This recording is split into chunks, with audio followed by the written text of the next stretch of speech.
तो जोहार साथियों, आज हम घाटशिला विधानसभा के बारे में बात करेंगे, जिसमें जेएमएम पार्टी एक से एक दांव खेल रहा है। तो चलिए देखते हैं जेएमएम ने क्या दांव खेला है।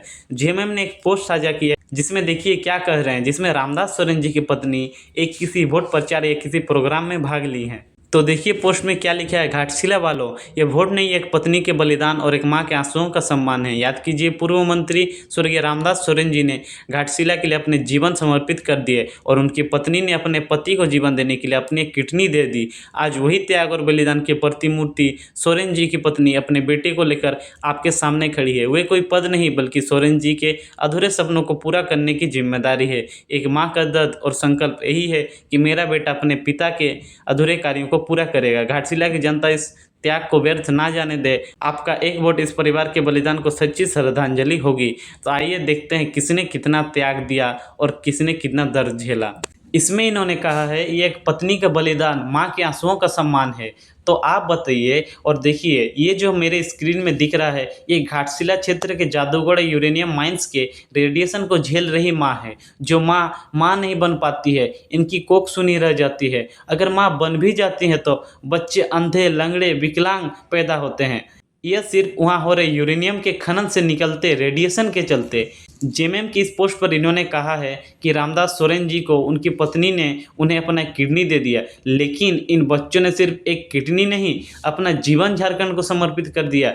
देखिए, किसी के पैर नहीं, किसी के हाथ नहीं, कोई अंधे पैदा होते हैं, कोई सुन नहीं सकते हैं, किसी के कैंसर जैसी घातक बीमारी। यहाँ की माएँ दिन रात रो रही हैं, उनके लिए क्या किया। जेएमएम बीजेपी सिर्फ अपनी राजनीतिक रोटी सेंक रहे हैं। बाप के बदले बेटा, बेटा के बदले पोता, बीवी, भाभी, साली, देवर, सब राजनीति में। सम्मान के साथ कहता हूँ, रामदास सोरेन जी की पत्नी जो ये जेएमएम के पोस्ट की तरफ से दुख जाहिर किया जा रहा है, ये सिर्फ जेएमएम को कुर्सी चाहिए ताकि उनके ही अपने राज कर सके।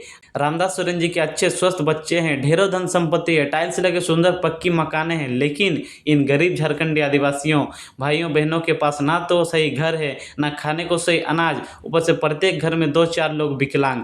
बताइए, अगर झारखंड सरकार या बीजेपी सरकार हमारे लिए, आदिवासियों के लिए लड़ रही होती तो इतने सालों से इनकी स्थिति ऐसी नहीं होती। यूरेनियम निकाल रहे हैं, बेच रहे हैं, यहाँ की सोना, कोयला, तांबा जैसे धन संपत्ति, ये किसी सरकार या किसी के बाप की नहीं है, हमारी जमीन से निकली हुई संपत्ति है। और आज हमारी ही स्थिति ऐसी है और इनका हम पर ध्यान ही नहीं। अगर ध्यान होती तो यूरेनियम के रेडिएशन को रोक सके, ऐसा कुछ करते या उन पीड़ित लोगों को कहीं और रहने का आश्रय देते। अब बोलेंगे उनको कौन किसका जगह देगा, ये बात एकदम भूल कर भी नहीं बोलिएगा, क्योंकि यहाँ बाहरियों को बिठा रहे हैं, लाके राज करा रहे हैं, कंपनियां खुलवा रहे हैं। कंपनियों के लिए जगह है और इन शोषित पीड़ित लोगों के लिए नहीं, विनोद बाबू के लिए नहीं।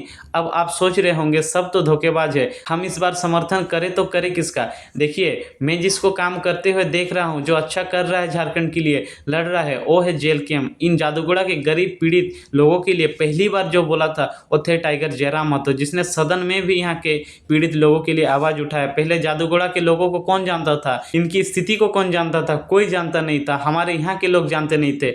अब बाहर देश से लोग उनको देखने के लिए आ रहे हैं कि झारखंड इतना अमीर है, फिर भी यहाँ की ऐसी स्थिति। आखिर कौन खा रहा है यहाँ का धन संपत्ति, ये बड़ी बड़ी पार्टियां, इनको बस यहाँ की खनिजों से पैसा छापना है। इसीलिए कुछ मंत्रियों के घर दिल्ली मुंबई में हैं, वे लोग वहाँ आराम की जिंदगी जिएंगे और झारखंड को दिन के दिन खदान बना के छोड़ देंगे। यहाँ के लोग इसी खदान में मरेंगे, सड़ेंगे, कोई मतलब नहीं, क्योंकि यहाँ के लोगों की खेत खलिहानों को बर्बाद करके यहाँ से सब कुछ निकाला जा रहा है। एक समय ऐसा आएगा ना इनके पास अपनी खेतें, अपनी ज़मीनें, यहाँ तक कि अपने घरों से भी इनको बेघर होना पड़ेगा।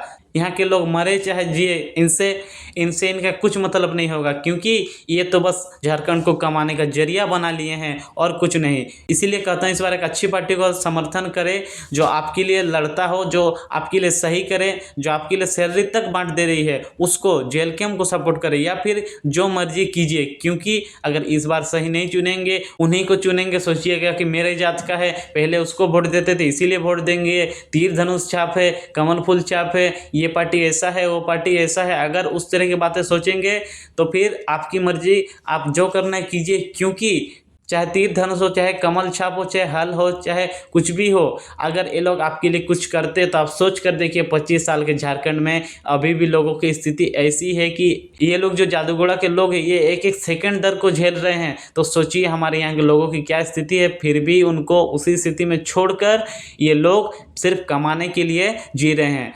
के लिए इतना ही कहूँगा, इस बार जेएलके को समर्थन करें, सही पार्टी को समर्थन करें, बाद बाकी आपकी मर्जी। जय झारखंड और जोहार।